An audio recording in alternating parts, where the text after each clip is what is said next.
So Epic Universe Express Passes, VIP tours, and more were announced and now on sale. So Express Passes start at $129.99 for a one-day pass at Epic. That's just 1 day, one visit per attraction for a full day is available right now. They do not have unlimited Express Passes available for this park. At least not yet. At least not yet. Opening date was priced at $260 per person, which is a lot. That is a lot. And it has since sold out. So I think that's the only date that's sold out is the opening day. All the other days are sold out for single price tickets.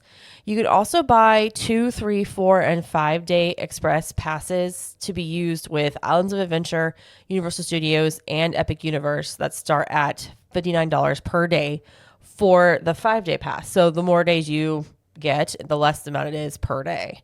So that can be a really good deal if you've got a longer trip coming up, but you can use all of those at all 3 parks. Now, I have a question about that. Do you have to can you use them all at Epic Universe if you wanted to? Well, or do you have to use them at each one? I doubt it, because if you look at the vacation packages are 1 day at Epic.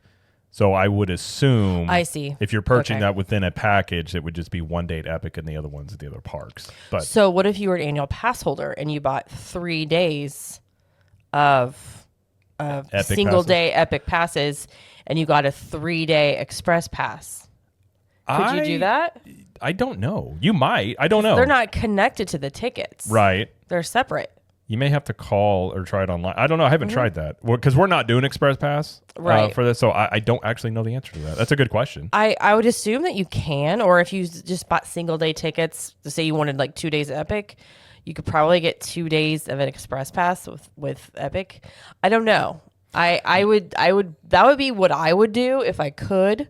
If I had to do that. Yeah. I mean, really, if you look at it, if you're able to get $59 per day, that's a pretty good value starts at. Well, yeah, but like considering, and I've said this before, I do think Universal's Express Pass system is the best cut the line system out there. I think it's much better than Disney's system just because it's limited in quantity. You don't have to schedule anything. You walk up, you can get in the line and go, and it's very, very easy. It doesn't require you to plan reservations ahead of time, and it works very well while also not impacting the standby lines as much because there's not as many of them walking around because they do sell out of these. So, I mean, if you look at, compared to Premier Pass at Disney, even the $260 is a steal because the highest price at Disney for Magic Kingdom is like $400 per person that operates the same way. Now, you have more attractions at Magic Kingdom, but the $260 is around the price you would pay for like Epcot. Right. So if that's what you're kind of equating it to, I guess. But yeah, well, one thing I will say, they did put a little. They didn't make a big deal about it. They said basically it would be biometric scan because I think what they're going to implement, because if you've been at Universal and we were just there at basically all of the entrances now at all the attractions, you see the cameras that are set up. They're not working yet for facial scans for Express Pass.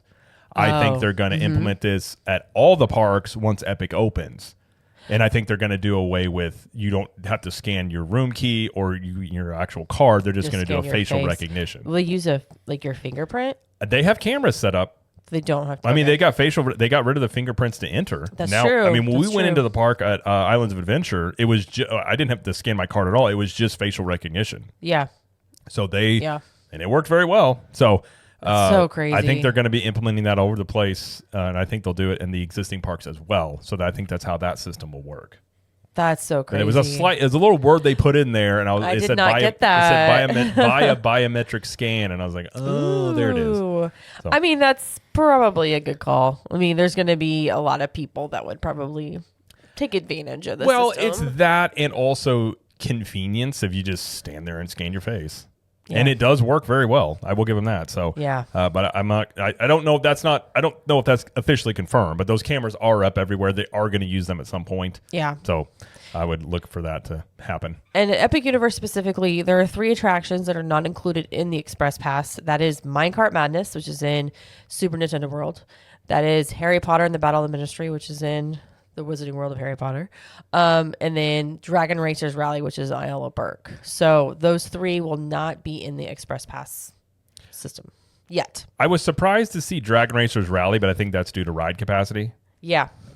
Very similar to Minecart Madness, but also couple that with that is an all ages attraction that's going to be very popular in Super Nintendo world. Yeah. These three could also be the ones that you see in terms of rides for virtual lines. This could be the prime candidate for those as well if they run virtual lines. And as far as Battle of the Ministry goes, guys, it's going to be a couple years before that one is out of to Express. Oh, it's going to be a while. Because all Harry Potter rides do that. I mean, Hagrid's is still not part of it, and that ride's been open for 6 years. Not part of it. And since we did mention Hagrid's, I'll go ahead and mention this now. They still do have a single rider line. And it's just not advertised anymore. And you can't directly get into single rider from the entrance. So what they're doing now, you have to fight a troll at a stop, and there is one point right before you enter the building, the actual like Hagrid's like castle building, where you can get into the single rider line. You can even get to a little bit earlier than that, but there are just roped off.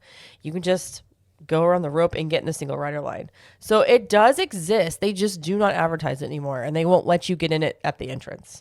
It's very strange. Interesting. It's very strange. So just FYI, that is something we encountered this past weekend. We should say our daughter finally rode Hagrid's, and she did. And she loved it. She did. We waited 75 minutes for that ride, and it was like at park closing, so it was dark.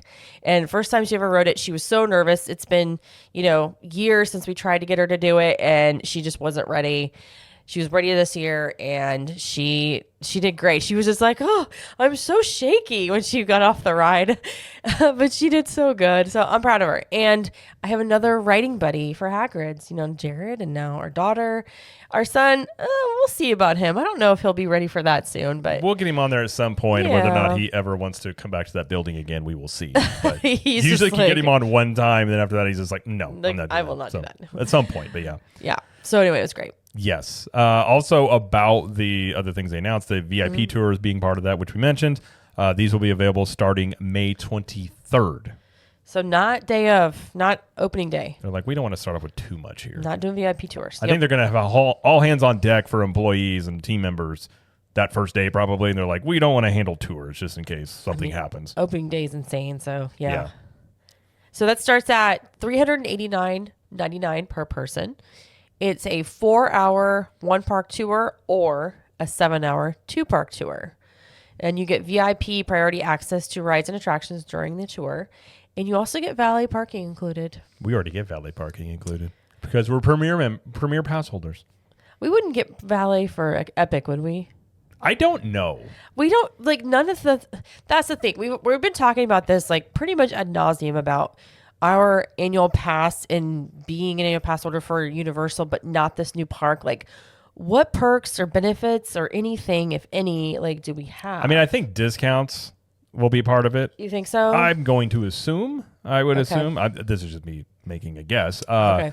But yeah, that's a good question because I have become very, I will just say, spoiled on the valet access being a premier pass holder because we're talking about the security line. I mean, you go valet, you have your own little security line you go to, then you're just right in City Walk. There's never anybody there. It's one of the best perks of the premier pass holder. On top of you get Express Pass after 4 o'clock is a great perk as well. Yep. And no blackout dates and things like that. That's great. Good. There are still some questions about Epic Universe that haven't been laid out fully. A lot of people asked about the accessibility things and things like that. I don't think it's going to be any different than the regular park, but those are some details that they have yet to announce. But also with the VIP tours, you get Express Pass with it as well.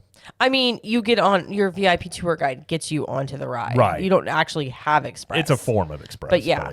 So you do get to ride things on top of that. Which Plus you get information too. I would like to do that tour at some point because I would love to see the behind the scenes of Epic Universe and everything like that. So that'd be great. Yeah, that'd be pretty awesome. But